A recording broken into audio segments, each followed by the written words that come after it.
Welcome to Let Me Fix This. Enjoy the video. In this video, I will show how to make Marvel keychains at home. First, let's gather our simple supplies.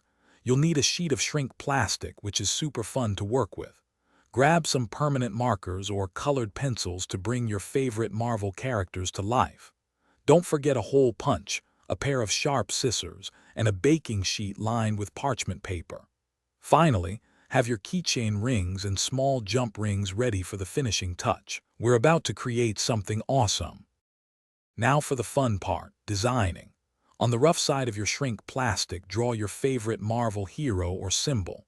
Keep in mind that your creation will shrink to about 1/3 of its initial size, so make it a bit larger than your desired final product.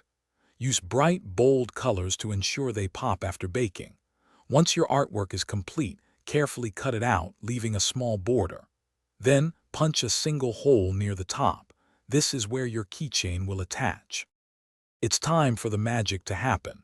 Preheat your oven to 325 degrees Fahrenheit or 163 degrees Celsius. Carefully place your cut-out designs onto the parchment-lined baking sheet. Bake them for about 2 to 5 minutes. You'll see them curl up and then flatten out.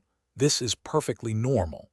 Once they're flat, remove them from the oven and gently press them with a flat object for a few seconds. Let them cool completely, and you'll have a sturdy, shrunken design. Almost done.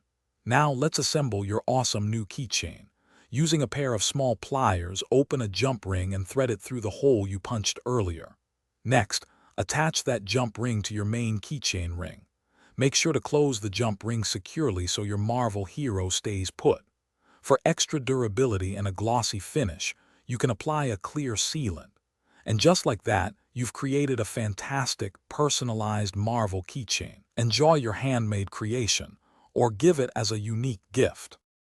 Thanks for watching. If you found this helpful, don't forget to like and subscribe.